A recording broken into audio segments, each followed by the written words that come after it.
అందరికీ నమస్తే అండి. Good morning. ఈనాడు, ఆంధ్రజ్యోతి, సాక్షి మూడు ప్రధాన పత్రికల్లో వచ్చిన వార్తలు, వాటిలో వాస్తవాలు, ఉద్దేశాలు అన్నీ కూడా మనం ఈ వీడియోలో ఉన్నది డిస్కస్ చేద్దాం. కంటెంట్ నచ్చిన వాళ్ళు మీ మిత్రులందరికీ కూడా వీడియో లింక్ షేర్ చేయండి, సబ్స్క్రైబ్ చేసుకోమని చెప్పండి. ఇక్కడ ఒక 2 నిమిషాలు 2 లేదా 3 నిమిషాలు ఒక వేరే సబ్జెక్ట్ ఒకటి చెప్పి ఆ తర్వాత మెయిన్ కంటెంట్లోకి వెళ్తా. చాలా ఇంపార్టెంట్ సబ్జెక్ట్, వ్యూస్కి సంబంధించి. ఇప్పుడు నేను ఈ మధ్య ఛానల్ ఎక్కువగా ప్రమోట్ చేసుకోవట్లేదు. నా ఛానల్ ఎప్పుడు కూడా నేను ఈవెన్ లింక్ కూడా మన గ్రూపుల్లో షేర్ చేయడానికి ఇష్టపడను. వాట్సాప్ ఛానల్లో కూడా అప్పుడప్పుడు పెడుతుంటా. అంటే సెల్ఫ్ ప్రమోషన్ ఇష్టం ఉండదు. నచ్చితే వాళ్ళే షేర్లు చేస్తారో సబ్స్క్రైబ్ చేసుకుంటారులని వదిలేస్తా. అందుకే ఈ మధ్య న్యూస్ పేపర్ వ్యూస్ ఆ మధ్య 60,000 70,000కి రీచ్ అయింది. మళ్ళీ ఇప్పుడు 40,000లోనే ఉన్నాం. మనం స్టార్టింగ్లో యావరేజ్గా 10,000 15,000 అలా ఆర్గానిక్గా పెరుగుకుంటూ వచ్చాయి. ఇప్పుడు ప్రతిరోజు కూడా 35 నుంచి 40,000 వ్యూస్ వస్తున్నాయి. ఆ మధ్య ఎలక్షన్ టైంలో 60,000 70,000 వరకు వచ్చాయి. అంటే మన channel capacity 75,000 views. News paper అనాలిసిస్కి 75,000 వ్యూస్ రావడం కెపాసిటీ. సో దానికి మీరందరూ షేర్లు చేయాలి. ఇప్పుడు ఈ వీడియోని చూసిన 40,000 మందిలో ఒక 5,000 మందికైనా వీడియో బాగా నచ్చి ఉంటుంది కదా, బాగా నచ్చిన వాళ్ళు ఉంటారు కదా. సో వాళ్ళందరూ ఎక్కువ గ్రూపుల్లో షేర్స్ చేయాలి. షేర్స్ చేయట్లా. సో నేను ఇప్పుడు మనకి హర్ష సాయి కాన్సెప్ట్ మీ అందరికీ తెలుసా? YouTuber Harsha Sai concept. అతను ఏం చేస్తాడంటే ఎక్కువగా ఛానల్ని ప్రమోట్ చేస్తాడు, సబ్స్క్రిప్షన్స్ పెంచుకుంటాడు, తద్వారా వ్యూస్ పెంచుకుంటాడు, తద్వారా వచ్చిన రెవెన్యూని మళ్ళీ సబ్స్క్రైబర్లకి ప్రజలకే పంచిపెడతాడు. ఆయనకి నెలకి 30 లక్షలకు పైగా రెవెన్యూ వస్తుంది రకరకాల మార్గాల్లో. అందులో ఒక 5 లక్షలు 10 లక్షలు ఆయన పంచిపెడతాడు. ఆయన యాడ్స్ ద్వారా, బయట యాడ్స్ ద్వారా, అలాగే యూట్యూబ్లో వచ్చిన రెవెన్యూ ద్వారా మొత్తం మీద 30 లక్షలకు పైగా వస్తే దానిలో ఒక 20 to 30% ఆయన పంచిపెడతాడు. ఆ పంచిన దాన్నే మళ్ళీ వీడియోలు చేసి పెడతాడు, జనం చూస్తారు. అది చాలా మంచి కాన్సెప్ట్. యూట్యూబ్ నుంచి రెవెన్యూ జనరేట్ చేసుకొని దాన్నే పంచిపెట్టి దాన్నే రెవెన్యూ, జస్ట్ బిజినెస్, మంచి బిజినెస్. దాంతోపాటు సేవ కూడా, సర్వీస్ ప్లస్ బిజినెస్, సేవ కూడా జరుగుతోంది. ఎంతోమంది పేదలకు అతను సాయం చేస్తున్నాడు. సో అలాగే నా సబ్స్క్రైబర్స్లో చాలామంది ఉన్నారు, నిరుపేదలు ఉన్నారు, చాలా అవసరాల్లో ఉన్నారు. నన్ను ప్రతిరోజు ఎవరో ఒకళ్ళు, అన్న నాకు మా అమ్మాయికి మెడికల్ ఫలానా ఫీజు కట్టాలి, ఏమైనా ఉంటే హెల్ప్ చేయండి, లేదా అన్న మొన్న నాకు అనంతపూర్ నుంచో కర్నూలు నుంచో ఒక ఏటీఎం సెక్యూరిటీ గార్డుగా పనిచేస్తున్న ఒక కుర్రాడు, వాళ్ళ వైఫ్ ప్రెగ్నెంట్, 7వ నెల, స్కానింగ్కి తీసుకెళ్తే డబ్బులు లేవు. నాకు అడిగాడు, ఇమీడియట్గా 3,500 ఫోన్పే చేశా. సో అట్లా కొంతమందికి చేయాల్సి వస్తుంది, చేస్తున్నాను. సో అందుకే నేను వ్యూస్ పెరిగితే ఇంకా ఎక్కువ చేయగలను. అందుకే నేనేమంటానంటే 75,000 వ్యూస్ నిలకడగా వస్తే టార్గెట్ పెట్టుకుందాం. 75,000 వ్యూస్ న్యూస్ పేపర్ వీడియోకి టార్గెట్ పెట్టు. ఎందుకంటే నా ఛానల్కి, మన ఛానల్కి బేస్ పునాది news paper analysis. News paper analysis వీడియోనే. నాకు ఇప్పుడు దీని మీద ఓపెన్గా చెప్తున్నా, ఉన్నదన్నట్టు చెప్తున్నా. డైలీ 2,500 నుంచి 3,000 ఇన్కమ్ వస్తుంది ఓన్లీ న్యూస్ పేపర్ ద్వారా. ఓన్లీ న్యూస్ పేపర్ వీడియో ద్వారా నాకు ఇంత ఇన్కమ్ వస్తుంది డైలీ. ఈ 35,000 40,000 వ్యూస్ వస్తున్నాయి కదా, దానికి 25,000 నుంచి 2,500 నుంచి 3,000 వరకు రెవెన్యూ వస్తుంది ఓన్లీ ఈ వీడియో మీద. ఇంకా అదర్ వీడియోస్ తక్కువే వస్తుంది, ఎందుకంటే ఇది లాంగ్ వీడియో, లెంత్ ఎక్కువ కాబట్టి ఎక్కువ వస్తుంది. అదర్ వీడియోస్ మీద తక్కువే వస్తుంది. సో ఈ ఒక్క వీడియో మీద నేను రోజుకి 2,500 నుంచి 3,000 వస్తుందంటే అదంతా మీరు చూడడం వలన. సో ఇంకా ఎక్కువ మంది చూడడం వలన 75,000కు పైగా వ్యూస్ రావడం వలన నాకు రెవెన్యూ ఇంకా పెరుగుద్ది, 5,000కు పైగా వస్తుంది. అప్పుడు నేను రోజుకి 1,000 రూపాయలు బయట ఎవరికైనా సాయం చేయడానికి పక్కన తీసి పెట్టగలను. సో నేనేం చేస్తానంటే ఒక నెల మొత్తం 75,000 వ్యూస్ దాటిన వీడియోస్ అన్నీ కౌంట్ చేద్దాం మీ ఎదురుగానే. ప్రతీ నెల 1వ తేదీన మనం ఒక పని చేద్దాం. ప్రతీ నెల 1వ తేదీ, ఆ ముందు నెలలో 75,000 వ్యూస్ ఈ న్యూస్ పేపర్ వీడియోకి 75,000 వ్యూస్ ఎన్నిసార్లు వచ్చింది, ఎన్ని రోజులు వచ్చిందో చూసి అన్ని 1,000 రూపాయలు బయటకు తీసి పెడతా. ఒకవేళ 10 రోజులు వచ్చింది అనుకోండి, 10 రోజులు 75,000 వ్యూస్ దాటింది అనుకోండి, అప్పుడు నేను 10,000 బయటకు తీసి పెడతా. నెల మొత్తం 75,000 వ్యూస్ దాటింది అనుకోండి, అప్పుడు నేను 30,000 బయటకు తీసి పెడతా. తీసి మన సబ్స్క్రైబర్స్లోనే అవసరంలో ఉన్న వాళ్ళకి, ఆపదలో ఉన్న వాళ్ళకి సాయం చేస్తా. చేయగలను, చేయడానికి స్కోప్ ఉంటుంది ఎప్పుడు వ్యూస్ పెరిగితాయి. సో ఇది marketing plus service, business plus service. So ఇక్కడ బిజినెస్తో పాటు మీ కంటెంట్ బాగుంటేనే, నేనేమంటానంటే కంటెంట్ బాగుంది అనిపిస్తే మనకు వ్యూస్ రేంజ్ పెరగాలి, సబ్స్క్రిప్షన్స్ రేంజ్ పెరగాలి. ఎందుకంటే నాకు మార్కెట్లో శత్రువులు ఎక్కువ అవుతున్నారు. నాకు ఓన్లీ సబ్స్క్రైబర్సే నాకు సపోర్ట్గా ఉండాలి. మొన్నటి వరకు వైసీపీ వాళ్ళే శత్రువులు, వైసీపీ వాడే నన్ను తిట్టిపోస్తూ ఉండేవాడు, రోజు ఇప్పటికీ తిడుతున్నాడు ఒకడున్నాడు. సో ఇప్పుడు టీడీపీ వాళ్ళు కూడా, టీడీపీ యూట్యూబర్స్ కూడా నా మీద అటాక్ మొదలుపెట్టారు. నిన్నటి నుంచి నా మీద టీడీపీ యూట్యూబర్స్ అటాక్ మొదలుపెట్టారు. నేను కేవలం ఒక మంచి సున్నితమైన వ్యవహారాన్ని అనలైజ్ చేశాను అంతే. నేను కేవలం అనాలిసిస్ చేశాను. నేను అక్కడ లోకేష్ గారిని టార్గెట్ చేయలేదు, విమర్శించలేదు కూడా లోకేష్ గారిని. ఒక్క మాట కూడా ఆయనకు నెగిటివ్గా చెప్పాల. జస్ట్ ఇలా ఉంది, అంతర్గతంగా ఇలా జరుగుతుంది, దానివల్ల ఆయన భవిష్యత్తులో రిస్క్ ఎదుర్కోవచ్చు, క్రెడిట్ అయినా డెబిట్ అయినా ఆయనకే వస్తుంది, మంచి జరిగితే ఆయన్నే పొగుడుతారు, చెడు జరిగితే ఆయన్నే తిడతారు, తిట్టే అవకాశం ఉంది అని నేను జస్ట్ మాత్రం చెప్పా. ఆ వీడియోస్ టీడీపీ వాళ్ళకి నచ్చల, టీడీపీ యూట్యూబర్స్కి నా మీద పడుతున్నారు. సరే పడితే పడ్డారు, దీనికే పడితే ఇంకా భవిష్యత్తులో ప్రభుత్వం చేసే ప్రతి తప్పుని నేను చెప్తా. అప్పుడు ఖచ్చితంగా నా మీద ఏడుస్తారు, నన్ను టార్గెట్ చేస్తారు, చాలా ఇబ్బంది పెడతారు నన్ను. నాకు అర్థమైంది. సో ప్రభుత్వం తప్పులు చేసినప్పుడు మనం ఖచ్చితంగా బయట పెడతాం. మన కాన్సెప్ట్ అదే, ప్రజా ప్రయోజనమే. ప్రజలకు నష్టం జరుగుతుంది అనుకుంటే ఖచ్చితంగా ప్రభుత్వానికి వినయపూర్వకంగా, సలహాపూర్వకంగా లేదా అప్రమత్తం చేస్తూనే చేస్తాం. సో అందుకే నాకు సబ్స్క్రైబర్స్ మాత్రమే నాకు సపోర్ట్గా ఉండాలి. అందుకు మీరు మ్యాక్సిమం వ్యూస్ వచ్చేలా చేయండి. చెప్పాను కదా, 75,000 వ్యూస్ దాటిన ప్రతిసారి నేను ఒక 1000 రూపాయలు పక్కన పెడతాను. పెట్టి మన సబ్స్క్రైబర్స్కి, ప్రజలకి ఎవరికి అవసరం ఉంటో వాళ్ళకి ఇవ్వగలను. నేను ఈ మధ్య చేస్తున్న హెల్ప్ అంతా బయటికి చెప్పట్లేదు, చెప్పుకోలేను. ప్రతిరోజు ఏదో ఒక 3,000, 4,000, 5,000 బయటికి ఏదో ఒక మీద మన సబ్స్క్రైబర్స్కే ఇస్తున్నా. అదంతా బయటికి చెప్పకూడదని చెప్పట్లేదు. సో సందర్భం వచ్చింది కాబట్టి చెప్తున్నా. ఇవ్వాల్సింది పెరుగుతున్నప్పుడు నాకు వ్యూస్ పెరగాలి, రెవెన్యూ పెరగాలి. అది మీరే చేయగలరు, మీ అందరూ అనుకుంటే అవుద్ది. సో సారీ, కానీ మంచి టాపిక్కే, ఆచరించి చూద్దాం. 75,000 వ్యూస్ వచ్చి రావాలి అంటే మీరు అందరూ కూడా కంటెంట్ నచ్చిన ప్రతి ఒక్కళ్ళు కూడా మ్యాక్సిమం షేర్స్ చేయండి, ఎక్కువ గ్రూపుల్లో షేర్ చేయండి, చూడమని రిఫర్ చేయండి, సబ్స్క్రైబ్ చేసుకోమని రిఫర్ చేయండి. తర్వాత సర్వే నెంబర్ మార్చి అగ్రిగోల్డ్ను ఏమార్చి భూములు కొట్టేశారు. 10 కోట్ల స్థిరాస్తి కబ్జా వెనుక మాజీ మంత్రి జోగి రమేష్ కుట్ర, ఏసీబీ సిఐడి విచారణలో వెలుగులోకి. అది అగ్రిగోల్డ్ భూములు చాలా సింపుల్ స్కామ్ ఇది. నేను నిన్న చెప్పాను, మళ్ళీ ఇంకోసారి చెప్తున్నా. చాలా సింపుల్ స్కామ్. అంబాపురం అనే గ్రామంలో, ఎన్టీఆర్ జిల్లా అంబాపురం అనే గ్రామంలో సర్వే నెంబరు 87లో అగ్రిగోల్డ్ భూములు ఉన్నాయి. 2,300 గజాలు ఉంటే వీళ్ళు జోగి రమేష్ గారి కుమారుడు రాజీవ్ అండ్ వాళ్ళ బాబాయి వాళ్ళు సర్వే నెంబర్ 88లో ల్యాండ్ కొన్నారు. 2022లో ఒక ల్యాండ్ కొన్నారు సర్వే నెంబర్ 88లో. సో దాన్ని కొన్నాళ్ళు అయ్యాక జోగి గారు మంత్రిగా ఉన్నప్పుడు అధికారం వాడుకొని దస్తావేజులు, వాళ్ళ దస్తావేజులు ఉంటాయి చూసారా, ఆ దస్తావేజుల్లో 88 తీసేసి 87 సర్వే నెంబర్ పెట్టించుకున్నారు. మా సర్వే నెంబర్ తప్పుగా పడింది, మా సర్వే నెంబర్ 88 కాదు 87 మా సర్వే నెంబర్ అని చెప్పి తప్పుగా పెట్టించుకొని ఈ దస్తావేజులు చూపించి, ఈ 87 సర్వే నెంబర్ ఉన్న దస్తావేజులు చూపించి ఈ భూమి మాదే అని చెప్పి డాక్యుమెంట్స్ చూపించి అమ్మేశారు. 7గురికి అమ్మేశారు. దాదాపుగా 5 కోట్లకు పైగా అమ్మేశారు. సో అది అగ్రిగోల్డ్ భూమి, ఆల్రెడీ సిఐడి అటాచ్మెంట్లో ఉన్న భూమి. దాన్ని అలా అమ్మేశారనమాట. సో కొనుక్కున్న వాళ్ళు బాధితులు అయిపోయారు. ఆ 7గురు కూడా బాధితులుగా మారిపోయారు. అదే మేము అగ్రిగోల్డ్ భూమిని, అటాచ్మెంట్లో ఉన్న భూమిని కొన్నామే అని తర్వాత తెలుసుకొని పోలీసులకు ఫిర్యాదు చేశారు. పోలీసులు ఎంక్వైరీ చేస్తే మొత్తం తీగలాగితే డొంక కదిలింది. జోగి రమేష్ గారి అబ్బాయి అరెస్ట్ అయ్యారు, జోగి రమేష్ గారి బాబాయ్ మీద కేసు ఉంది, అలాగే సహకరించిన అధికారుల మీద కూడా క్రిమినల్ కేసులు నమోదయ్యాయి. ఇది క్రైమా కాదా? అధికారంలో ఉన్నప్పుడు క్రైమ్ చేశారనమాట. ఇదిగోండి, అంటకాగిన మండల సర్వేయర్ కూడా మొత్తం 5గురిపై ఏసీబీ కేసు. జోగి రాజీవ్ను సుదీర్ఘంగా విచారించిన అధికారులు తమ అధీనంలో ఉన్న భూములు కబ్జా చేశారంటూ సిఐడి కూడా కేసు. ప్రధాన నిందితులుగా జోగి తనయుడు రాజీవ్, బాబాయి వెంకటేశ్వరరావు. పాపం వైసీపీ వాళ్ళందరూ అసైన్మెంట్ భూముల మీద, 22A భూముల మీద పడితే వీళ్ళు ఏకంగా సిఐడి జప్తు చేసిన భూముల మీదే పడ్డారు. వీళ్ళు సిఐడి అటాచ్మెంట్లో ఉన్న భూముల మీదే పడ్డారు. అందుకే సిఐడి వాళ్ళు కూడా కేసు పెట్టారు. తమ అధీనంలో ఉన్న భూములు కబ్జా చేశారంటూ సిఐడి కూడా కేసు పెట్టింది. చూసారా, చేపల్ని తిమింగలాలు తింటాయి, ఈ లేఖని తిమింగలాలని తినేసే టైప్లో ఉన్నారు. అందుకే సిఐడి జప్తు చేసిన, సిఐడి కంట్రోల్లో సిఐడి అటాచ్మెంట్లో ఉన్న భూములను కూడా కబ్జా చేశారని వీళ్ళ మీద కేసు అయింది. మరి తప్ప కాదా?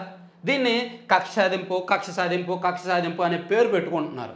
ఇది కక్ష సాధింపో స్కామా అనేది ఎవరికి వాళ్ళు డిసైడ్ అవ్వండి. మనకు లోక జ్ఞానం ఉంది, కామన్ సెన్స్ ఉంది, తప్పు ఏదో రైట్ ఏదో మనకు తెలుసు. వీళ్ళు ఈ తప్పు చేశారని ఆధారాలు దొరికాయి కాబట్టి అధికారుల మీద కూడా కేసు నమోదైంది. సో అదే అనమాట. సో దీన్ని వీళ్ళు కులం కార్డు తీసుకొచ్చి మేము తప్పు చేయలేదు, మా మీద కక్ష సాధింపని చెప్తున్నారు. సరే, ఎవరి వాదన వాళ్ళకు ఉంటుంది. రాజకీయాల్లోకి వచ్చాక ఇది ఒక కార్డు ఉంటుంది, కులం కార్డు ఉంటుంది, కక్ష సాధింపు అనే మాట ఉంటుంది. కానీ మనం ప్రజలం, మనకు తెలుసు కదా ఏది నిజమో ఏది అబద్ధమో ఆలోచించగలం కదా, ఆ మాత్రం కామన్ సెన్స్ ఉంది కదా. చూద్దాం. సో ఇదే ఈ జోగి రాజీవ్ గారికి సంబంధించి సింపుల్గా జరిగిన స్కాము, జరిగిన వ్యవహారం అంతా సింపుల్గా చెప్పాను. ఇదిగో జోగి గుట్టురట్టు అని ఆంధ్రజ్యోతిలో కూడా అదే బ్యాన్. ఇదిగో అగ్లీ దందా, అగ్రి భూములు అమ్మి బాధితులను ఆదుకుంటానని జగన్ అదే హామీతో అధికారంలోకి. కానీ ఆ భూములపైన కన్నేసిన నాటి మంత్రి పక్కాగా కాజేసేందుకు జోగి ఫ్యామిలీ ప్లాన్. సిఐడి అటాచ్మెంట్లో ఆ భూములు బాబాయ్ కొడుకు ద్వారా 2160 గజాల అగ్రి భూములు కొనుగోలుకు రమేష్ డ్రామా. నెంబరు పొరపాటు పేరిట పెద్ద నాటకం. కొన్నది సర్వే నెంబర్ 88లోనివి, సర్వే నెంబర్ 87కు మార్చాలంటూ సవరణ దరఖాస్తు అడ్డగోలుగా రిజిస్ట్రేషన్. పూర్తిగా సహకరించిన సర్వేయర్లు అధికారులు. అదిగోండి ఏం చెప్పారు, 88లో కొన్నారు కానీ 87గా మార్చారు, మార్చేసింది అమ్మేశారు. అది చాలా పెద్ద స్కామ్ అనమాట. ఇది మామూలు స్కామ్ కాదు. రమేష్ పాత్రపై కూడా జోగి రమేష్ పాత్ర కూడా విచారణ చేస్తున్నామని చెప్పి ఏసీబీ అదనపు ఎస్పీ సౌమ్యలత గారు చెప్పారు. సో వైసీపీ అధికారంలో ఉన్నప్పుడు, ఆయన ఎమ్మెల్యేగా ఉన్నప్పుడు ఓవర్ యాక్షన్ చేశారు, చంద్రబాబు గారి మీదకి వెళ్ళారు. సో అది మనసులో పెట్టుకుని ఇప్పుడు కక్ష సాధింపు చేస్తున్నారని అనుకుంటున్నారు, కానీ కాదు. ఆధారాలతో సహా వాళ్ళు దొరికారు కాబట్టే, సర్వే నెంబర్లు మార్చడంలో వాళ్ళ పాత్ర ఉంది కాబట్టే, స్కామ్ ఎలా చేశారనేది తెలిసింది కాబట్టే కేసు నమోదు చేశారు. మొత్తం అన్నింటిలో కూడా అదే వార్త. ఇదిగోండి, మాజీ మంత్రి జోగి చుట్టూ బిగుస్తున్న ఉచ్చు. కుమారుడు రాజీవ్ సర్వేయర్ అరెస్టు. 4.5 గంటల పాటు జోగి నివాసంలో ఏసీబీ సోదాలు. గొల్లపూడి ఏసీబీ కార్యాలయంలో విచారణ. వైద్య పరీక్షల అనంతరం కోర్టుకు అని చెప్పుకొచ్చారు. ఇదిగో సాక్షిలో అది ఎక్కడిచ్చారు, సాక్షిలో లోపల పేజీలో ఇచ్చి ఉంటారు, మళ్ళీ చదువుదాంలే. సో ఓవరాల్గా ఇది జోగి రమేష్ గారికి సంబంధించి వార్త. అది తర్వాత బడియుడి పిల్లలు బయట ఉంటే ఉండడానికి వీల్లేదు. విలువలతో కూడిన నాణ్యమైన విద్య ప్రభుత్వ లక్ష్యం. తల్లిదండ్రులు సమావేశానికి సీఎం, మంత్రులు, ఎమ్మెల్యేలు. ఆంగ్లంతో పాటు మాతృభాష తెలుగుకు ప్రాధాన్యం. 10వ తరగతి పిల్లలకు ప్రతిభా అవార్డులు పునరుద్ధరణ. విద్యాశాఖ నైపుణ్యాభివృద్ధి శిక్షణపై సమీక్షలో సీఎం చంద్రబాబు. నిన్న విద్యాశాఖ నైపుణ్యాభివృద్ధి ఆ విభాగాల మీద సీఎం చంద్రబాబు నాయుడు గారు సమీక్ష చేశారు. అందులో లోకేష్ గారు కూడా, మా నారా లోకేష్ గారు ఉన్నారు. సో అక్కడ బడియేడు పిల్లలు బయట ఉండడానికి వీల్లేదు, దాంతోపాటు రకరకాల అంశాల మీద నిన్న రివ్యూ చేశారనమాట, దాన్ని ఇచ్చారు. తర్వాత తుంగభద్ర సంరక్షణకు సమన్వయంతో పనిచేస్తాం. నీటి వృధాను అడ్డుకోవడం తక్షణ కర్తవ్యం. కర్ణాటక సీఎం సిద్ధరామయ్య. నిన్న ఆంధ్రప్రదేశ్ మంత్రులు అక్కడికి వెళ్ళారు, తుంగభద్ర వెళ్ళారు. అలాగే అక్కడ కర్ణాటక సీఎం గారు కూడా వచ్చారు. అందరూ కలిపి తుంగభద్రలో నీటి వృధాను అడ్డుకోవడానికి సమిష్టిగా మేమందరం సమన్వయంతో పనిచేస్తాము, తక్షణ స్టాప్ లాగ్ పెట్టే ప్రయత్నం చేస్తాము అని చెప్పి కర్ణాటక సీఎం గారు చెప్పారు. తుంగభద్ర సంరక్షణకు ఆంధ్ర, తెలంగాణ సీఎంల సమన్వయం, సహకారంతో పనిచేయడానికి సిద్ధంగా ఉన్నామని కర్ణాటక సీఎం సిద్ధరామయ్య స్పష్టం చేశారు. కొట్టుకుపోయిన తుంగభద్ర గేటు ప్రాంతాన్ని మంగళవారం పరిశీలించిన తర్వాత వంతెనపై ఆయన ఆంధ్రప్రదేశ్ జలవనరుల శాఖ మంత్రి నిమ్మల రామానాయుడు, ఆర్థిక మంత్రి పయ్యావుల కేశవ్తో కలిసి విలేకరులతో మాట్లాడారు. సో ఇది చాలా ఇంపార్టెంట్. అక్కడ వాటరు అది నిండేదే అరుదు కాబట్టి దాన్ని కాపాడుకోవాలి. తర్వాత ప్రపంచం చూపు భారత అంతరిక్ష పరిశోధనల వైపు. ప్రధాని మోదీ నేతృత్వంలో ముందుకు. అంతరిక్ష వేడుకల్లో ఉప ముఖ్యమంత్రి పవన్ కళ్యాణ్. సో నిన్న పవన్ కళ్యాణ్ గారు షార్ వెళ్ళారు, అంతరిక్ష కేంద్రానికి వెళ్ళారు, శ్రీహరికోట వెళ్ళారు. వెళ్ళి అక్కడ భారత అంతరిక్ష పరిశోధనల వైపు ప్రపంచం చూస్తోంది అని అక్కడ వేడుకల్లో పాల్గొని మాట్లాడారన్నమాట. అదొకటి వేశారు. తర్వాత హైకోర్టుకు మరో 2 శాశ్వత న్యాయమూర్తులు. జస్టిస్ వెంకట జ్యోతిర్మయి, జస్టిస్ గోపాలకృష్ణారావుల నియామకానికి ఓకే. సుప్రీంకోర్టు కొలీజియం సిఫార్సు. మన ఆంధ్రప్రదేశ్ హైకోర్టుకు 2 శాశ్వత న్యాయమూర్తులు నియమితులయ్యారు, జస్టిస్ వెంకట జ్యోతిర్మయి గారు, అలాగే జస్టిస్ గోపాలకృష్ణారావు గారు. తర్వాత ఉద్యోగుల బదిలీలకు రంగం సిద్ధం. ఈసారి కొన్ని విభాగాల ఉద్యోగులకే బదిలీలు. నేడు ఉత్తర్వులు. ఈ నెలాఖరుకు ప్రక్రియ పూర్తి. సో ఉద్యోగులు ట్రాన్స్ఫర్స్ కోసం ఎప్పటి నుంచో వెయిట్ చేస్తున్నారు. కొత్త ప్రభుత్వం వచ్చిన తర్వాత చాలా కాలం నుంచి వెయిట్ చేస్తున్నారు. ప్రభుత్వం కూడా ఆలోచించింది. ఆల్రెడీ స్కూల్స్ అడ్మిషన్లు పూర్తయ్యాయి, పిల్లలందరూ స్కూల్స్లో జాయిన్ అయిపోయి ఉంటారు. ఇప్పుడు మళ్ళీ బదిలీలు చేస్తే ఏమైనా ఇబ్బంది పడతారేమోనని చెప్పి ప్రభుత్వం ఆలోచించి చివరికి కొన్ని విభాగాలకు మాత్రం ట్రాన్స్ఫర్లు ఇచ్చారన్నమాట. అది తర్వాత ఏ కొలుగులో దాగారో ఈ పాపాల భైరవులు. అధికారాంతమందు చూడాలి వీరి అగచాట్లు. అజ్ఞాతంలోనే వెంకటరెడ్డి, వాసుదేవరెడ్డి. వైకాపా ప్రభుత్వంలో ఆకాశమే హద్దుగా చెలరేగారు. ఇల్లే కాదు, తప్పు చేసిన వాళ్ళు చాలామంది పారిపోయారు. వైసీపీ హయాంలో తప్పు చేసిన వాళ్ళు చాలామంది పరారయ్యారు ఇప్పుడు. ఎందుకంటే ఖచ్చితంగా అధికారం శాశ్వతం కాదు. అధికారాన్ని చూసుకొని అడ్డగోలుగా పాపాలు చేస్తే, తప్పులు చేస్తే ఖచ్చితంగా దొరికిపోతారు. అలా వీరు దొరికిపోయారు. ఎక్సైజ్ శాఖ ఎండీగా ఉన్న వాసుదేవరెడ్డి గారు, అలాగే గనుల శాఖ ఎండీగా ఉన్న వెంకటరెడ్డి గారు. అధికారాంతమందు చూడవలే అయ్యగారి సౌభాగ్యములు అని కవి మాటలు ఆ ఇద్దరు అధికారులకు అతికినట్టు సరిపోతాయి. వైకాపా ప్రభుత్వ హయాంలో వారిద్దరూ ఆకాశమే హద్దుగా అన్నట్టు చెలరేగిపోయారు. కేంద్ర సర్వీసుల నుంచి రాష్ట్రానికి డిప్యూటేషన్పై వచ్చిన ఇండియన్ కోస్ట్ గార్డ్ సర్వీసెస్ అధికారి వెంకటరెడ్డి, ఐఆర్టీఎస్ అధికారి వాసుదేవరెడ్డి, ఏపీ కేడర్కి చెందిన పలువురు సీనియర్ ఐఏఎస్లను మించి అసాధారణ రీతిలో అధికారాలను చెలాయించారు. వైకాపా పెద్దల అడుగులకు మడుగులొత్తుతూ వారి సేవలో తరించారు. ప్రభుత్వ పెద్దల కరుణ కటాక్ష వీక్షణాల దండిగా ఉండడంతో ఆడిందే ఆటగా విజృంభించేశారు. నిబంధనలకు పాతరేశారు. వైకాపా ఘోర పరాజయంతో ఆ ఇద్దరు అధికారుల పరిస్థితి తలకిందులైంది. రాష్ట్రం వదిలిపోదామంటే చేసిన పాపాలు వెంటాడుతున్నాయి. ప్రభుత్వం రిలీవ్ చేయడం లేదు. ఇప్పటికే వాసుదేవరెడ్డిపై కేసు నమోదైంది. వెంకటరెడ్డి సస్పెండ్ అయ్యారు. ఆయన మెడపైన కేసులు కత్తి వేలాడుతోంది. తీవ్ర అభియోగాలు ఎదుర్కొంటున్న వారిద్దరిని జైలుకు పంపే అవకాశం ఉంది. అందుకే భార్య బిడ్డల్ని, సొంతలను వదిలేసి అజ్ఞాతంలో బతుకుతున్నారు. కలుగులో ఎలుకల్లా దాక్కున్నారు. ఎక్కడున్నారో, ఏం చేస్తున్నారో, ఏ వైకాపా నాయకుల ఆశ్రయంలో ఉన్నారో తెలియదు.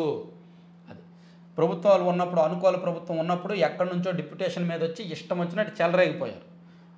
ఈ రెండు డిపార్ట్మెంట్లోనే ఎక్కువ స్కామ్ జరిగింది. ఒకటి మద్యం, రెండు గనుల శాఖ. ఈ రెండిట్లోనే ఎక్కువ స్కామ్ జరిగింది. సో ఆ రెండింటి మీద కూడా ఈ ప్రభుత్వం వెంటాడుతుంది. సో పరారయ్యారు, ఎక్కడున్నారో తెలియదని రాశారనమాట. సో ఇవన్నీ ఈనాడులో ఫస్ట్ పేజీ వార్తలు. సాక్షికి వెళ్దాం. సాక్షిలో వైద్యురాలి కేసు సిబిఐకి, కోల్కతాలో వైద్యురాలి అత్యాచారం ఆ కేసు ఉంది కదా, అది నిన్న సిబిఐకి ఇచ్చారు. నిందితుడు ఎవరో తెలిసింది, ఏం చేశాడో, ఎలా చేశాడో తెలిసింది. అయినా సరే కేసు సిబిఐకి ఇచ్చారు. తర్వాత టార్గెట్ జోగి రమేష్ నిబంధనల మేరకు భూమి కొనుగోలు చేసి విక్రయించిన వ్యవహారంలో జోగి రమేష్పై ప్రభుత్వం అక్రమ కేసు నమోదు చేసిందంట. సో అది నిబంధనల మేరకు. ఇప్పుడు మీరు ఒక సర్వే నెంబర్లో భూమి కొనుక్కొని వేరే సర్వే నెంబర్ మార్చేసుకోవచ్చు. అది నిబంధన. మరి నిబంధన మేరకే అంటున్నారు. అలా మార్చేసి అమ్మేయచ్చు అనమాట.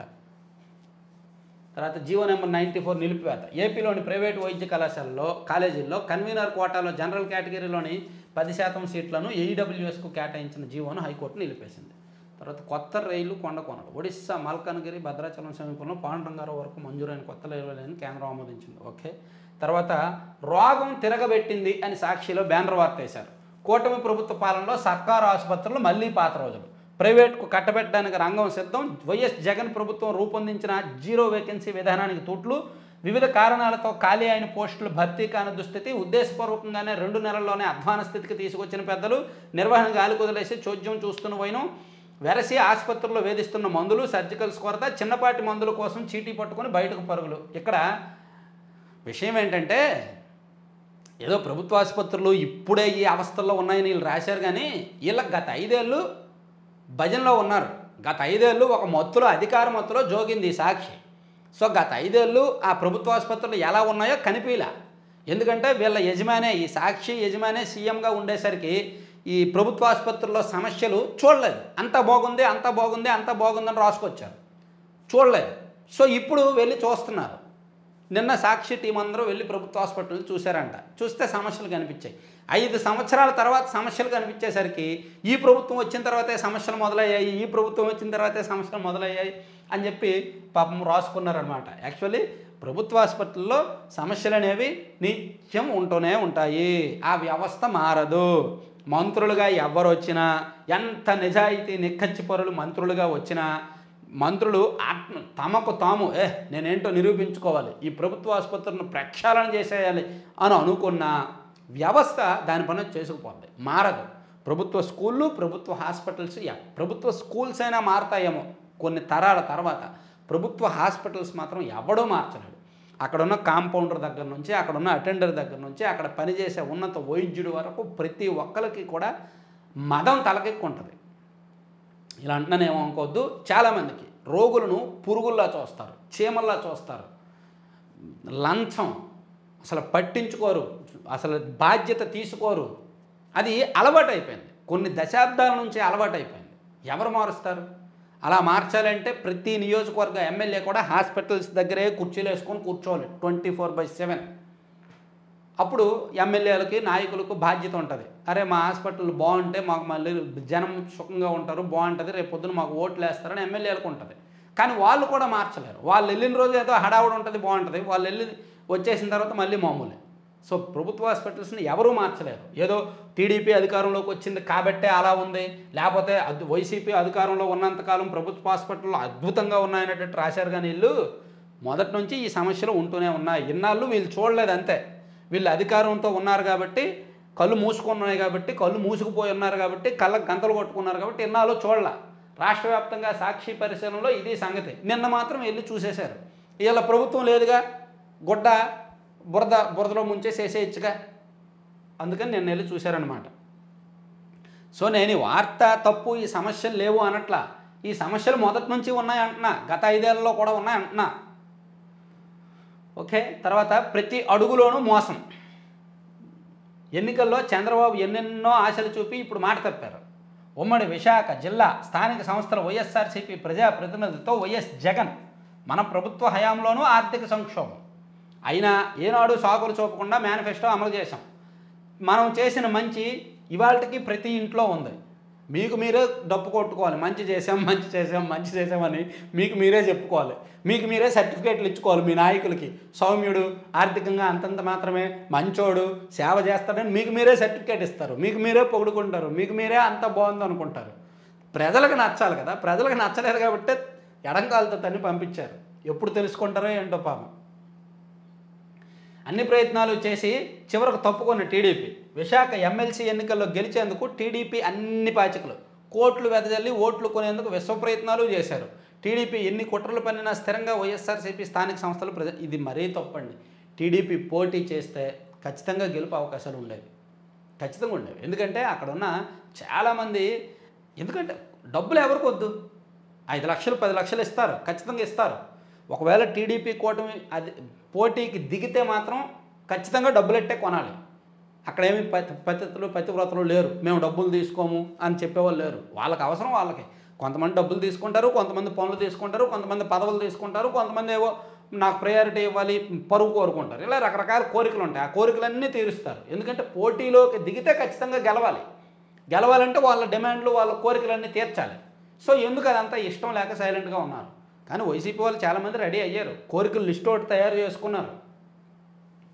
ఒకవేళ పోటీ జరిగుంటే అప్పుడు ఉండేది అసలైన సినిమా.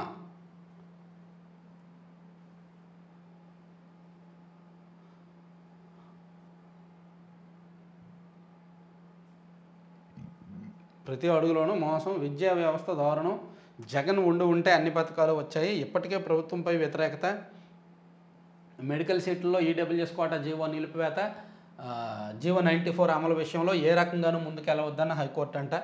తర్వాత ఈడబ్ల్యూఎస్ కోటా జీవో నిలుపుదల హర్షం ఏపీ మెడికల్ పేరెంట్స్ అసోసియేషన్. తర్వాత కూటమి రాకతో విద్యారంగం తిరోగమనం, మాజీ మంత్రి Adimulapu Suresh English medium TOEFL ఎత్తివేయడం దారుణం.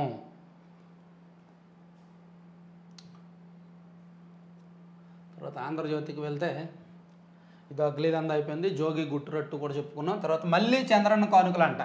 పేదలకు సంక్రాంతి, క్రిస్మస్, రంజాన్ తోఫాలకు సన్నాహాలు. ప్రభుత్వంపై ఏటా 538 కోట్ల భారం. బియ్యంతో పాటు సబ్సిడీపై పలు సరుకులు. ప్రణాళికలు సిద్ధం చేసిన ప్రభుత్వం. రాష్ట్రంలో 1.48 కోట్లు రేషన్ కార్డులు. వీటిలో 90 లక్షలకే కేంద్రం గుర్తింపు. ఆహార భద్రత చట్టం రాయితీ వాటికే. 58 లక్షల కార్డుల భారం రాష్ట్రం పైన. గంటల్లో కార్డులు ఇస్తామని జగన్ బేరాలు. కేంద్రం నిర్ణయంతో 6 నెలలకు మార్పు. అది సక్రమంగా జరగలేదు. 3.36 లక్షల దరఖాస్తులు పెండింగ్. వీటన్నింటిపై విధాన నిర్ణయం అవసరం. సో ఇప్పుడు గతంలో టీడీపీ ప్రభుత్వం ఉన్నప్పుడు క్రిస్మస్కి, సంక్రాంతికి, రంజాన్కి తోఫా కానుకలు ఇచ్చేవాళ్ళు. సంక్రాంతి కానుకని, క్రిస్మస్ కానుకని, రంజాన్ తోఫాని ఇచ్చేవాళ్ళు. సో ఇప్పుడు వాటిని మళ్ళీ తీసుకొస్తారనమాట. మళ్ళీ తీసుకొచ్చి ఇస్తాము అని చెప్తుంది కొత్త ప్రభుత్వం. మళ్ళీ చంద్రన్న కానుకలు అని చెప్తున్నారు, చెప్పి ఇస్తారంట. సో దానికి లబ్ధిదారులు ఎక్కువయ్యారు, ఖర్చు కూడా పెరుగుద్ది. పారిశ్రామికం పరుగు. రాష్ట్ర వ్యాప్తంగా 100 పారిశ్రామిక పార్కులు, ఒక్కొక్కటి 100 ఎకరాల్లో ఏర్పాటుకు యత్నం. ఉపాధి కల్పన, సంపద సృష్టి కేంద్రాలుగా పోర్టుల నిర్మాణం. సమీక్షలో సీఎం. మంచిది. పారిశ్రామికం పరుగు పెట్టక్కర్లా, నడుచుకుంటూ ఆగకుండా నడిస్తే చాలు, మరీ పరుగులు పెట్టే అక్కర్లా. మళ్ళీ అలిసిపోయి ఎక్కడో దగ్గర పడిపోతారు. కొంచెం ఆగకుండా నడిస్తే చాలు, అలసట రాదు, ఎక్కడ పరిశ్రమలు పెట్టాలో అక్కడ పెడతారు. సో అది కోరుకుంటున్నాం. మాకు ఒక 1 ఇయర్లో ఏదో ఒకటి రిజల్ట్ కోరుకుంటున్నాం మేమైతే. తర్వాత సాధారణ బదిలీలు గ్రీన్ సిగ్నల్, ప్రజలతో సంబంధం లేకుండా ఉండే శాఖలకు అనుమతి. ఓకే. తర్వాత జగనన్న లేఅవుట్లో విజిలెన్స్ తనిఖీలు, అవినీతి అవకతవకలపై క్షేత్రస్థాయిలో విచారణ, ఎమ్మెల్యేల ఫిర్యాదులపై స్పందించిన ప్రభుత్వం. జగనన్న లేఅవుట్లో విజిలెన్స్ తనిఖీలు అంట. మొన్న పులివెందుల నియోజకవర్గంలో 175 కోట్లు స్కామ్ జరిగిందని టీడీపీ ఎమ్మెల్సీ రాంభూపాల్ రెడ్డి గారు ఆరోపణ చేశారు. సో అన్ని చోట్ల కూడా విజిలెన్స్ తనిఖీలు చేస్తుంది. వృధాకు స్టాప్ లాగు, 1625 అడుగుల వద్దే తాత్కాలిక గేటు ఏర్పాటుకు సన్నద్ధం, తుంగభద్ర డ్యామ్ ఇంజనీర్ల ప్రత్యేక ప్రయత్నం. ఫలిస్తే 35 టీఎంసీలు కాపాడుకున్నట్టే, స్పిల్వే వరకు ఖాళీగా చేస్తే మిగిలేదు 45 టీఎంసీలు, 42 టీఎంసీలు. అంటే ఇక్కడ తుంగభద్రలో ఏం చేస్తున్నారంటే యాక్చువల్లీ వాటర్ ఫ్లో ఇది, గేట్లు ఇలా ఉన్నాయి, ఇక్కడ వరకు గేట్లు ఇలా ఉన్నాయి అనుకుందాం. సో ఈ లెవెల్ వరకు వాటర్ ఉంటే ఈ లెవెల్ వరకు వాటర్ అనుకుందాం. వాటర్ లెవెల్ 1, లెవెల్ 2, లెవెల్ 3 అనుకుందాం. సో ఇది మ్యాక్సిమం కెపాసిటీ 105 టీఎంసీలు. అది కెపాసిటీ 40 టీఎంసీలు. ఇది ఓన్లీ గేట్లు లెవెల్ వరకు. ఇది మధ్యలో ఉంటుంది, ఒక 75 టీఎంసీలు వరకు ఉంటుంది అనమాట ఈ లెవెల్. సో ఇప్పుడు ప్రభుత్వం ఏం ప్రయత్నిస్తుందంటే, గేట్లు అడ్డంగా పెట్టారు కదా, ఈ గేట్ కొట్టుకుపోయింది కదా, ఒక గేట్ కొట్టుకుపోయింది కాబట్టి నీళ్లు వృధాగా పోతున్నాయి. సో ప్రభుత్వం ఏమనుకుంది, ఇక్కడ వరకు పోతాయి నీళ్లు, ఫస్ట్ ఏమనుకున్నారు, ఇక్కడ వరకు నీళ్లు పోతాయి, ఈ పైన నీళ్ళన్నీ కూడా పోతాయి, సో మిగిలిన 40 టీఎంసీలు మాత్రమే మిగులుతాయి అనుకున్నారు. 40 టీఎంసీలు మాత్రమే మిగులుతాయి అనుకున్నారు. కానీ స్టాప్ లాగ్ ఒకటి ఏర్పాటు చేస్తే 1625 అడుగుల ఎత్తులోనే గేటుని ఏర్పాటు చేయగలిగితే అప్పుడు ఇక్కడ నుంచి వాటర్ని మిగుల్చుకోవచ్చు. అంటే ఇక్కడ నుంచి గేట్ ఏర్పాటు చేస్తారు వాటర్ లెవెల్ ఎక్కడ ఉన్నప్పుడు, దానివలన ఒక 35 టీఎంసీలు వృధా కాకుండా సేవ్ చేసినట్టే.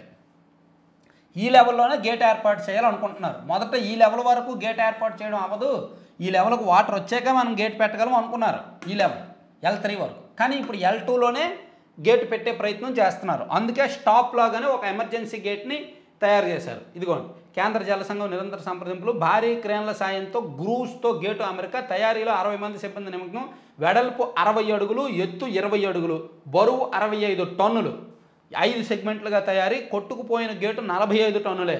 డ్యామ్ను పరిశీలించిన కర్ణాటక సీఎం, ఏపీ మంత్రి నిమ్మల కేశవ్ కూడా. సో అది మంచిదే, వాళ్ళ ప్రయత్నం ఫలిస్తే స్టాప్ లాగ్ గేటు ఏర్పాటు చేయగలిగితే ఒక 35 టీఎంసీలు సేవ్ చేసినట్టే, 30 టీఎంసీలు మాత్రమే పోయినట్టు.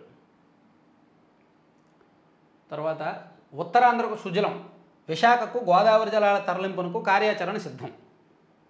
సో ఇది విశాఖకు గోదావరి జలాలు ఎలా వెళ్తాయి, Polavaram project already left canal ఉంది కదా, లెఫ్ట్ మెయిన్ కెనాల్ ద్వారా పట్టిసీమ ప్రాజెక్ట్ ద్వారా ఇది రాయలసీమ ప్రాంతానికి, ప్రకాశం జిల్లాకి, నాగార్జున సాగర్కి ఇటువైపు నీటిని మళ్ళిస్తున్నారు గోదావరి జలాలని కదా.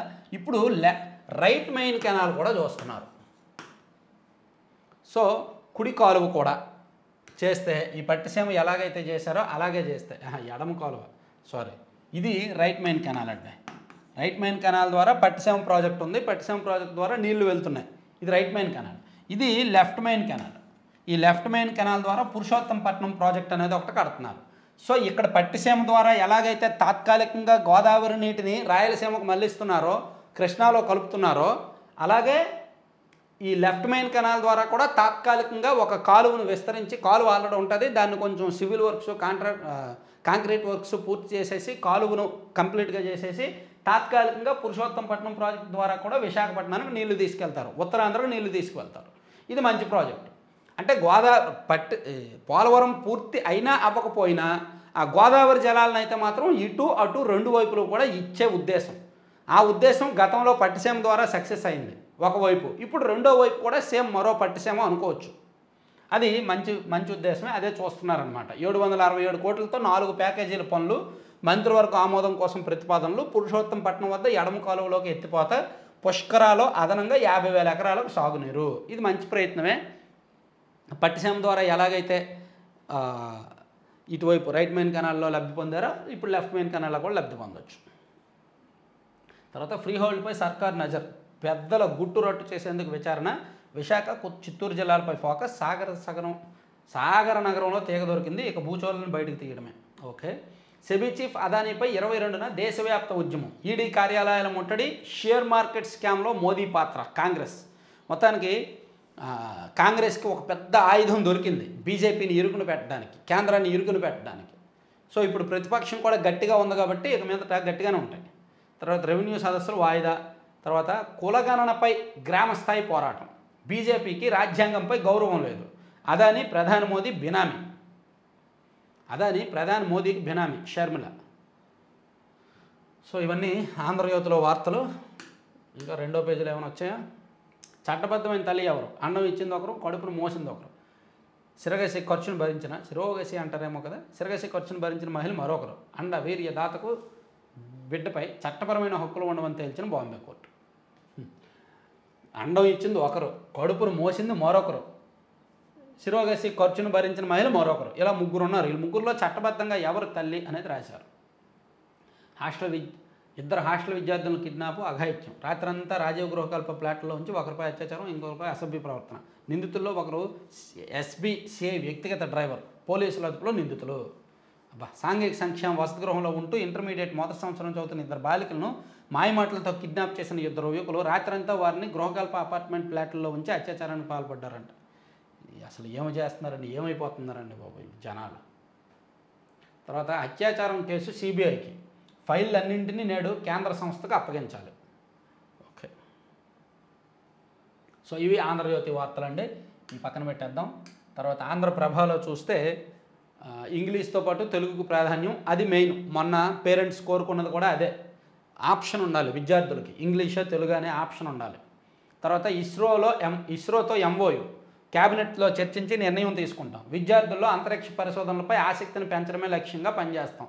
గగన్యాన్ ప్రాజెక్టుకు రాష్ట్ర ప్రభుత్వం సహకరిస్తోంది. శ్రీహరికోటలోని షార్లో జాతీయ అంతరిక్ష దినోత్సవంలో ఉప ముఖ్యమంత్రి పవన్ కళ్యాణ్ గారు నిన్న వెళ్ళి ఇస్రోతో MOU కుదుర్చుకొని మన రాష్ట్ర ప్రభుత్వ విద్యార్థులకు ఇటువంటి పాఠాలు బోధించేలాగా, పరిశోధనల మీద ఆసక్తి కలిగించేలాగా లక్ష్యంగా పనిచేస్తామని చెప్పారు. అది మంచి విషయం. తర్వాత 3 పథకాలు పూర్తయిన కసరత్తు, రేపు అన్నా క్యాంటీన్ల ప్రారంభం, అదే రోజు 2 పథకాలపై తేదీల ఖరారు. మహిళలకు ఉచిత బస్సు, తల్లికి వందనం ప్రకటన. గుడివాడలో సీఎం చంద్రబాబు చేతుల మీదుగా అన్నా క్యాంటీన్లకు శ్రీకారం. అదే సభలో కీలకమైన 2 పథకాలపై అధికారిక ప్రకటన. ఇప్పటికే విధి విధానాలు దాదాపు ఖరారు, ఇచ్చిన ప్రతి హామీ అమలు దిశగా అడుగులు. తర్వాత రుణం రూపాయల్లోనే రుణాన్ని తిరిగి చెల్లించేలా ఒప్పందాలు చేసుకోవాలి. కేంద్రమే రుణం తీసుకొని రాష్ట్రాలకు ఇవ్వాలి. రుణ సాయం కారాదు పెనుభారం. సో కేంద్ర ప్రభుత్వం మధ్యవర్తిత్వం చేస్తూ కొన్ని బ్యాంకుల ద్వారా రాష్ట్రాలకు రుణం ఇప్పిస్తోంది. అది తర్వాత గుదిబండగా మారుతుంది. అలా కాకుండా కేంద్రమే పెద్దరికం పాత్ర పోషించి కేంద్రమే రుణం తీసుకొని రాష్ట్రాలకు ఇస్తే కేంద్రానికి రాష్ట్రానికి మధ్య ఒప్పందం జరగాలి తప్ప బ్యాంకులకు రాష్ట్ర ప్రభుత్వాలకు ఒప్పందాలు జరిగితే కేంద్రం ఏముంది పాత్ర అనేది ఉంది. తర్వాత బొత్స ఏకగ్రీవం, ఎమ్మెల్సీ ఎన్నికకు కూటమి దూరం, బొత్స ఏకగ్రీవం ఎన్నికకు మార్గం సుగమం. ఒక ఇండిపెండెంట్ ఎవరో నామినేషన్ వేశారు, ఆయన కూడా మేబీ విత్డ్రా చేసుకుంటే బొత్స సత్యనారాయణ గారు ఎమ్మెల్సీ అయిపోతారు. తర్వాత ఇక బదిలీలు, సాధారణ బదిలీలకు పచ్చజెండా చెప్పుకున్నాం కదా, అదొకటి. తర్వాత మెడికల్ సీట్లు జీవో నిలిపివేత, ఏపీ మెడికల్ అడ్మిషన్లో ఈడబ్ల్యూఎస్ కోటా నిలుపుదల, హైకోర్టు మధ్యంతర ఉత్తర్వులు. జనంలోకి హస్తం, మోడీపై తిరుగుబాట, అదానీ సెబీపై నిలదీత, జనగణన చేయాలని డిమాండు. ఈ నెల 22 దేశవ్యాప్తంగా కాంగ్రెస్ ధర్నాలు. తర్వాత దేశ విభజన రేఖ విషాద గీతిక, గడువు 5 వారాలు, అస్పష్ట గణాంకాలు. దేశ విభజన రేఖ విషాద గీతిక, సరిహద్దులు ఎడాపెడా గీసిన కమిషన్ చైర్మన్ రాడ్ క్లిఫ్ ఆసక్తికర వ్యాఖ్యలు. విభజన ఫీజు 3,000 పౌండ్లు తీసుకునేందుకు విముఖత, చివరకు మిగిలింది పశ్చాత్తాపమే. నాడు కుల్దీప్ నయ్యర్ ఇంటర్వ్యూలో రాడ్ క్లిఫ్ నిజాయితీ. దేశ విభజన రేఖలు సరిగ్గా అస్తవ్యస్తంగా గీశారంట. 1947లో జరిగిన విభజన. సరే, ఇవన్నీ ఆంధ్రప్రభలో రాశారు. ఇది కూడా పక్కన పెట్టి ఈనాడులో లోపల వార్తలకు వెళ్దాం. హైకోర్టుకు మరో 2 శాస్త్ర న్యాయమూర్తులు చదువుకున్నాము. రాయలసీమకు భారీ వర్ష సూచన ఉందంట, కొంచెం అప్రమత్తంగా ఉంటే బెటరు. ఉద్యోగుల బదిలీలకు రంగం సిద్ధమైంది, అది ఇందాక రాసుకున్నాం. మైనింగ్లో వైకాపా దోపిడీ 20,000 కోట్లు, రాష్ట్ర మంత్రి కొల్లు రవీంద్ర. గత 5 ఏళ్లలో మైనింగ్లో 20,000 కోట్లు దోపిడీ జరిగింది. మైనింగ్లో 20,000 కోట్లు, ఎక్సైజ్లో మద్యంలో 40,000 కోట్లు, వెరసి అదే 60,000 కోట్లు ఉంది. ఇంకా భూ కేటాయింపులు ఇంకెన్నో. తర్వాత అగ్రిగోల్డ్ భూముల కబ్జా రుజువైనందునే అరెస్టులు, ఈ కేసులో రాజకీయ జోక్యం లేదన్న మంత్రి అనగాని. అలాగే నా కుమారుడిపై కేసు పెట్టడం దారుణం, రాజీవ్ అమాయకుడు, జోగి రమేష్ రాజీవ్ అమాయకుడు అంట. అమాయకుడు కాబట్టే చంద్రబాబు గారిని పట్టుకొని అతను జోగి రమేష్ కొడుకు వయసు మేబీ 25 ఏళ్ళు లోపే ఉంటుంది, చంద్రబాబు గారి వయసు 75 ఏళ్ళు. అతన్ని పట్టుకొని చంద్రబాబు ఒక రోగు, మానసిక రోగు, శారీరక రోగి అని చెప్పి చాలా దారుణంగా మాట్లాడాడు ఆ కుర్రాడు. వైసీపీ అధికారంలో ఉన్నప్పుడు, తండ్రి మంత్రిగా ఉన్నప్పుడు ఆ జోగి రాజీవ్ అనే కుర్రాడు చాలా దారుణంగా మాట్లాడారు చంద్రబాబు గారిని ఉద్దేశించి. ఎదురుగా మైక్ కనిపించేసరికి ఏం మాట్లాడుతున్నారో తెలియట్లేదు కొంతమందికి. వల్లభనేని వంశీ గారు అలాగే మాట్లాడి దెబ్బయ్యారు. ఇప్పుడు ఈ కుర్రాడు కూడా చాలా చిన్న వయసు, లేత వయసులోనే చంద్రబాబు గారిని పట్టుకొని మానసిక రోగి, శారీరక రోగు అని వచ్చేలా మాట్లాడాడు. అతనేమో అమాయకుడు అంట. అమాయకుడైనప్పుడు పద్ధతిగా మాట్లాడాలి. ప్రభుత్వం కక్ష సాధింపు చర్యగా అరెస్ట్ చేస్తోంది జోగి రాజీవ్. అగ్రిగోల్డ్ భూముల్ని కొట్టేసిన జోగి రమేష్, రాజీవ్, మంత్రి సవిత గారు సర్వే నెంబర్ మార్చి అగ్రిగోల్డ్ను ఏమార్చి భూములు కొట్టేశారు. ఆ స్కామ్ ఏ విధంగా చేశారనేది అర్థమైందిగా చెప్పాను కదా, చాలా సింపుల్, అది అర్థం చేసుకోండి. అంత కన్నింగ్గా చేశారు స్కామ్. తర్వాత తుంగ భద్రత ఓ సవాలు, ప్రవాహ సమయంలో పనిచేయడం కష్టమే, అయినా వీలైనంత వేగంగా తాత్కాలిక గేటు 4 రోజుల్లోగా పూర్తి చేస్తాం, ఈనాడు ఈటీవీతో కన్నయ్య నాయుడు. ఆ గేటు పెట్టడం సవాలే, అది చూస్తున్నారు. తర్వాత ప్రపంచం చూపు భారత అంతరిక్ష పరిశోధనల వైపు. ఓకే. తర్వాత ఆగస్టు 15 నుంచి వారధి, భాజపా శాసనసభ పక్ష నేత విష్ణుకుమార్ రాజు. 300 కోట్లతో పర్యాటక రంగ అభివృద్ధి, సాధ్యమైనంత త్వరలో పర్యాటకం కొత్త విధానం, జిల్లాకు ప్రాంతాన్ని గుర్తించి మౌలిక సదుపాయాలు కల్పించాలి, ఋషికొండ నిర్మాణాలపై అధ్యయనం, పర్యాటక శాఖ సమీక్షలో సీఎం చంద్రబాబు. ఋషికొండ నిర్మాణాల మీద ఇంకా అధ్యయనం ఏంటి, ఇన్నాళ్ళు అయింది, అది తెలిసిపోతుందిగా. వాళ్ళు ఎంత ఖర్చు పెట్టారో, ఆ లైట్లు ఏంటో, అక్కడన్న లైటు, టైలు, బాత్రూమ్, టబ్బు అంతా కూడా ఎక్స్పోర్టెడ్, అన్నీ కూడా ఇంపోర్టెడే. అన్నీ కూడా ఎక్కడెక్కడి నుంచో తెచ్చుకున్నారు, విదేశాల నుంచి తెచ్చుకున్నారు, ఇటలీ నుంచి, ఇజ్రాయెల్ నుంచి, మలేషియా నుంచి, ఎక్కడి నుంచి ఇంపోర్ట్ చేసుకొని బిల్డింగ్ కట్టుకున్నారు. అందులో లోపల ఉన్న ఏవేవో ఎక్స్పోర్ట్ చేశారు, బయటకు పంపించేశారు. వైకాపా నేతల చెరలో ప్రభుత్వ భూములు, ఆన్లైన్ అడంగల్లో ప్రైవేటు వ్యక్తుల పేర్లు, అధికారం అండతో రెచ్చిపోయి భూదందా. పల్నాడు జిల్లా దాచేపల్లిలో ఇదే సంగతి. పల్నాడు జిల్లా దాచేపల్లిలో గత ప్రభుత్వం ఉన్నప్పుడు భూ ఆక్రమణలు జరిగాయంటే వాటి మీద కూడా మేబీ విచారిస్తారు. రేపు గుడివాడలో అన్నా క్యాంటీన్ ప్రారంభం, 16న మరో 99 అందుబాటులోకి, సెప్టెంబర్ 5 కల్లా అన్నీ తెరుస్తాం. రాష్ట్ర వ్యాప్తంగా సెప్టెంబర్ 5వ తేదీ నాటికల్లా అన్ని చోట్ల అన్నా క్యాంటీన్లు పెడతామని మంత్రి గారు చెప్పారు.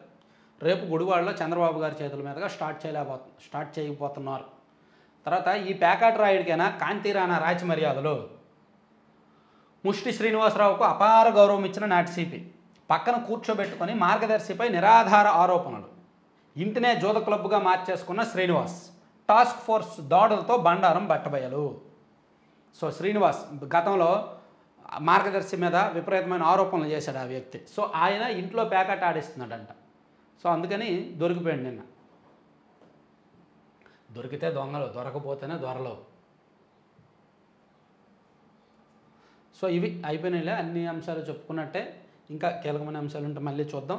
సో ఓవరాల్గా నేను చెప్పాను కదా, వీడియో స్టార్టింగ్ ముందు కొన్ని అంశాలు చెప్పాను.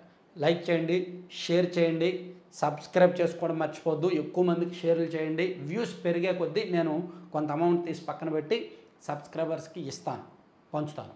అదొకటి. తర్వాత తెలుగుదేశం పార్టీలో కొంతమంది యూట్యూబర్లు నన్ను అనవసరంగా టార్గెట్ చేస్తున్నారు, అది కరెక్ట్ కాదు. నేను ఎవరికి శత్రువుని కాదు, ఏ పార్టీకి ఏ నాయకుడికి నేను శత్రువుని కాదు. నేను అనలిస్టులు మాత్రమే, ఉన్నట్టు చెప్తా. అటువంటి సున్నితమైన విమర్శలను తట్టుకునేలా ఉండండి, నేర్చుకోండి. Thank you very much.